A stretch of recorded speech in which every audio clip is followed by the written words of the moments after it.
Assalamualaikum warahmatullahi wabarakatuh. Hari ini kita akan belajar tentang mitigasi bencana tanah longsor untuk masyarakat di wilayah pegunungan struktural Danu Dasional, Kecamatan Dlingo. Berikut kelompok kami.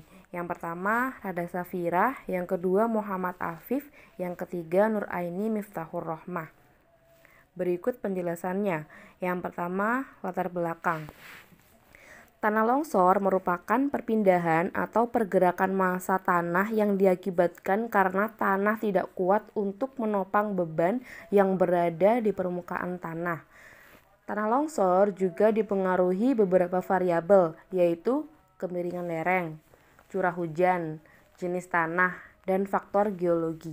Kecamatan Dlingo merupakan salah satu kecamatan yang memiliki potensi bencana tanah longsor karena bentuk lahan pegunungan struktural denudasional atau pegunungan yang bergelombang dan memiliki lereng yang curam. Jika terdapat curah hujan yang cukup lebat, maka hal tersebut dapat menimbulkan longsor dan tergantung jenis tanahnya juga. Maka dari itu, penelitian ini digunakan sebagai bahan acuan untuk mitigasi bencana tanah longsor di Kecamatan Dlingo. Rumusan masalah sebagai berikut. Yang pertama, bagaimana keadaan curah hujan yang dapat menjadi penyebab terjadinya tanah longsor di Kecamatan Dlingo. Bagaimana cara masyarakat mengatasi lereng yang curam karena struktur wilayah yang berupa pegunungan struktural denudasional penyebab terjadinya longsor. Bagaimana pengaruh jenis tanah terhadap bencana tanah longsor. Adapun tujuan penelitian ini sebagai berikut, yakni untuk mengetahui keadaan curah hujan di Kabupaten Dlingo sebagai penyebab terjadinya longsor untuk mengetahui tindakan masyarakat dalam menghadapi daerah lereng yang curam. Karena struktur wilayah yang berupa pegunungan struktural dan denudasional yang dapat menjadi penyebab longsor untuk mengetahui jenis tanah yang dapat menjadi pengaruh tanah longsor. Adapun manfaat praktis, yakni hasil dari penelitian penulis susun ini dapat digunakan pemerintah setempat untuk melakukan mitigasi bencana pada wilayah yang berpotensi besar terkena dampak yang ditimbulkan oleh tanah longsor. Selain itu, penelitian ini diharapkan dapat memberikan informasi kepada masyarakat mengenai kondisi lingkungan sekitarnya, sehingga masyarakat dapat memperhatikan dan beradaptasi dengan wilayah pegunungan struktural denudasional dan berbagai dampak yang ditimbulkan dengan kondisi geologi wilayah tersebut. Bab 2. Tinjauan pustaka. Ada mitigasi curah hujan, tanah longsor, bencana, dan tanah. Adapun pengertiannya. Mitigasi BNPB 2007 adalah serangkaian upaya untuk mengurangi dampak resiko bencana yang mungkin terjadi. Tujuan ada dua, yaitu fisik dan non-fisik. Curah hujan dapat diartikan sebagai ketinggian air hujan yang terkumpul dalam tempat yang datar, tidak menguap, tidak meresap, tidak mengalir. Indonesia merupakan negara memiliki angka curah hujan yang bervariasi, dikarenakan daerahnya yang berada pada ketinggian yang berbeda-beda.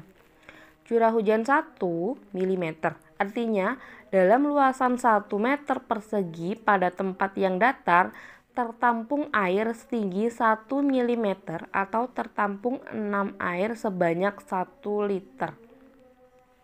Tanah longsor, Skempton and Hutchinson 1969. Tanah longsor atau gerakan tanah didefinisikan sebagai gerakan menuruni lereng oleh massa tanah atau batuan penyusun lereng akibat terganggunya kestabilan tanah atau batuan penyusun lereng tersebut. Bencana dalam bahasa Inggris yaitu disaster merupakan fenomena yang terjadi karena komponen-komponen pemicu trigger, ancaman hazard, dan kerentanan vulnerability bekerja bersama secara sistematis sehingga menyebabkan terjadinya risiko pada komunitas. BNPB 2005 bagian 10. Tanah menurut Doksev 1870 dalam Fauczek dan kawan-kawan 2018. Tanah adalah lapisan permukaan bumi yang berasal dari material induk yang telah mengalami proses lanjut. Karena perubahan alami di bawah pengaruh air, udara, dan macam-macam organisme, baik yang masa hidup maupun yang telah mati, tingkat perubahan terlihat pada komposisi struktur dan warna hasil pelapukan. Bab 3. Metode. Terdapat bentuk kajian, variabel, prosedur. Bentuk kajian. Metode penelitian yang digunakan dalam penelitian ini adalah metode penelitian kualitatif deskriptif. Adapun variabelnya adalah data. Variabel yang digunakan adalah intensitas curah hujan tahunan, jenis tanah, kondisi wilayah, serta pengetahuan masyarakat tentang mitigasi bencana. Adapun prosedur kerja, yang pertama, interpretasi citra untuk mengidentifikasi dan mendelineasi batas bentuk lahan serta penggunaan lahan. Yang kedua, penyiapan peta digital citra maupun Google Earth. Yang ketiga, menyiapkan data curah hujan tahunan. Yang keempat, mengetahui jenis tanah di daerah Kecamatan Delingo. 5. Melakukan observasi dan cek lapangan berdasarkan informasi di peta dan citra. Yang keenam, menyimpan pertanyaan untuk wawancara secara sistematik yang dapat dipahami oleh responden. Yang ketujuh, menentukan lokasi spesifik dari seluruh lahan yang akan dijadikan sebagai lokasi pengamatan. 8. Melakukan mendeskripsian lokasi secara umum dan pengukuran variabel. 9. Melakukan wawancara dengan tokoh masyarakat setempat. 10. Tabulasi dan pengelompokan data yang diperoleh. 11. Menganalisis data hasil tabulasi sesuai dengan tujuan penelitian serta untuk membuktikan hipotesis penelitian. 12. Melakukan pemahaman dan pemaknaan hasil analisis serta penulisan laporan penelitian.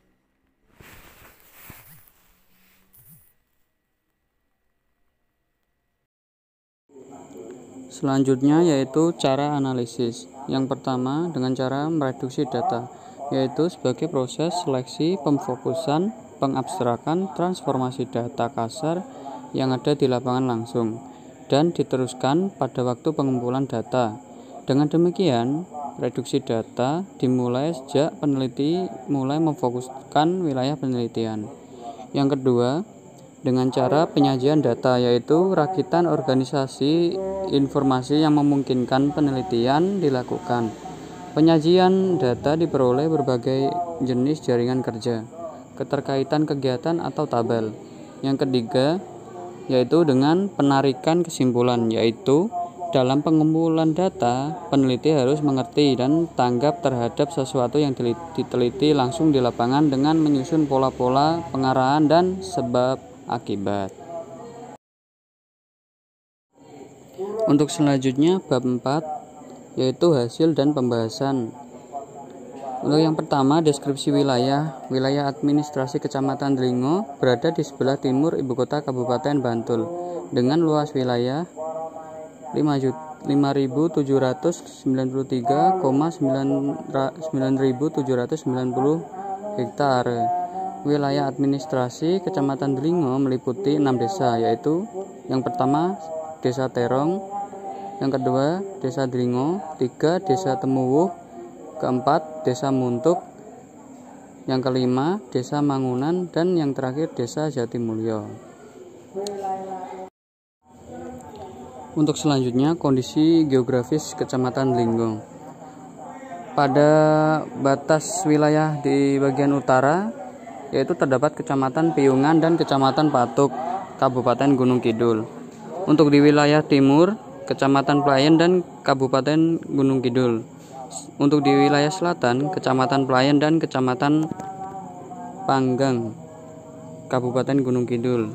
Untuk di wilayah barat, yaitu terdapat Kecamatan Imogiri dan Kecamatan Barat. Kecamatan Lingo berada di dataran tinggi.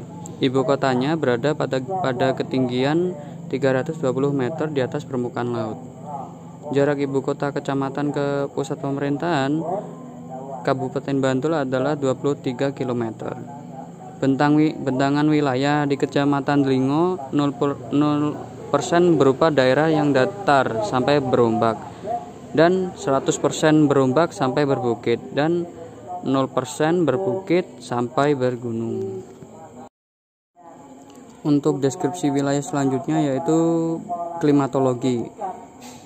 Klimatologi Kecamatan Lingo beriklim seperti layaknya daerah dataran tinggi di daerah tropis dengan cuaca panas sebagai ciri khasnya. Suhu tertinggi yang tercatat di Kecamatan Lingo adalah 32 derajat Celcius dengan suhu terendahnya yaitu 24 derajat Celcius.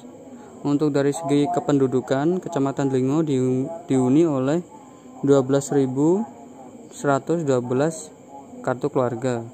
Jumlah keseluruhan penduduk Kecamatan Lingo adalah 43.880 orang dengan jumlah penduduk laki-laki yaitu 21.837 orang dan penduduk perempuan 22.016 orang. Tingkat kepadatan penduduk sendiri di Kecamatan Lingo adalah 750 jiwa per kilometer. Sebagian besar penduduk Kecamatan Lingo adalah memiliki profesi sebagai petani. Dari data monografi kecamatan tercatat 8.852 orang atau 20,88% penduduk Kecamatan Lingo bekerja di sektor pertanian. Untuk di sentra industri sendiri terdapat 3 sentra industri kerajinan di wilayah Kecamatan Lingo, yakni Karangasem Muntuk, sentra kerajinan bambu, di Klepu Temuwu, sentra kerajinan mebel, dan Tanjan Temuwu, yaitu sentra kerajinan kusen dan daun pintu atau jendela.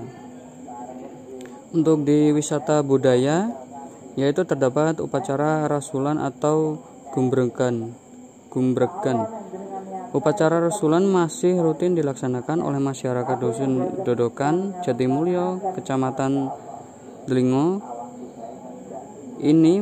Kegiatan ini merupakan nilai-nilai tradisi yang sangat diperhatikan oleh masyarakatnya, karena makna yang terkandung di dalamnya sangat memberikan arti yang begitu mendalam bagi kehidupan masyarakat Dusun Dodokan. Untuk yang kedua, wisata alam Gua Gajah. Gua Gajah terletak di Dusun Sukorame, Desa Mangunan, Kecamatan Lingo. Gua Gajah merupakan gua kars yang terletak pada kawasan kars Gunung Sewu, dan gua ini merupakan gua horizontal yang dengan panjang kurang lebih 50 meter. Nama Gua Gajah berasal dari ciri khas gumpalan batu yang bentuknya menyerupai seperti gajah. Selanjutnya, analisis intensitas curah hujan di Kecamatan Lingo.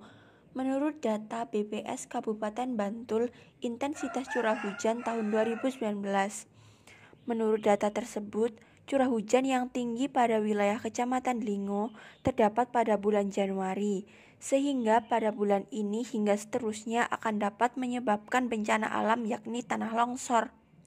Kondisi tanah yang lembab dan intensitas curah hujan tinggi serta terdapat lereng yang curam dapat mengakibatkan potensi bencana alam lebih rentan terjadi di daerah lereng. Karena salah satu ciri pegunungan struktural denudasional memiliki lereng yang curam. Analisis tindakan masyarakat dalam wilayah pegunungan struktural denudasional.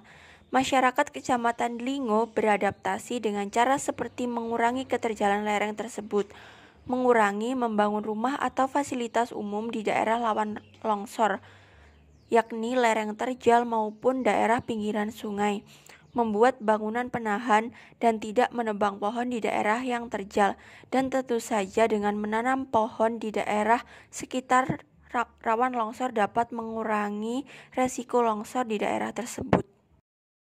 Berikut adalah analisis jenis tanah yang menyebabkan tanah longsor.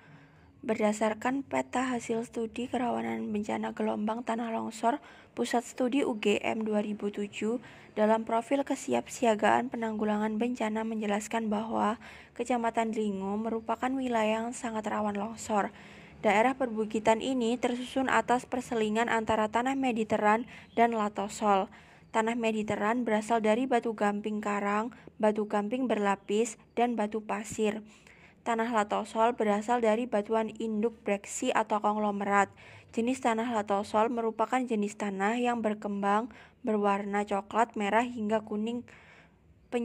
Penyebarannya di daerah iklim basah dan berasal dari batuan induk tuff. Menurut Rosmarcam 1998, tanah latosol meliputi tanah-tanah yang telah mengalami pelapukan intensif dan perkembangan tanah lanjut sehingga terjadi pelindihan unsur basa, bahan organik, dan silika dengan meninggalkan SiO sebagai sisa berwarna merah. Sedangkan untuk tanah Mediteran merupakan jenis tanah yang memiliki perkembangan profit solum sedang hingga dangkal, memiliki warna coklat hingga merah dengan daya absorpsi sedang. Jenis tanah ini peka terhadap erosi. Kuryakose dan kawan-kawan 2009 menyatakan bahwa kedalaman tanah atau ketebalan material tanah ditunjukkan dari permukaan tanah hingga mencapai material yang padu atau batuan. Vought 1991 dalam Ikhwanuddin 2008 menyatakan bahwa topografi mempengaruhi perkembangan profil tanah, mempengaruhi banyaknya presipitasi dan terserap dan tersimpan dalam tubuh tanah sehingga mempengaruhi kejenuhan tanah terhadap air, mempengaruhi laju pengikisan tanah oleh erosi, dan mengarahkan gerakan bahan dalam suspens atau larutan dari satu tempat ke tempat lain. Hal tersebutlah yang membuat daerah lereng Kecamatan Dlingo rawan terhadap bencana tanah longsor. Dari hal yang dapat dianalisis, dapat disimpulkan bahwa penyebab terjadinya tanah longsor antara lain adalah intensitas curah hujan yang tinggi, jenis tanah pada wilayah tersebut, morfologi, dan terkadang ulah manusia sendiri karena menebang pohon di daerah lereng yang sebenarnya digunakan sebagai penampung air hujan.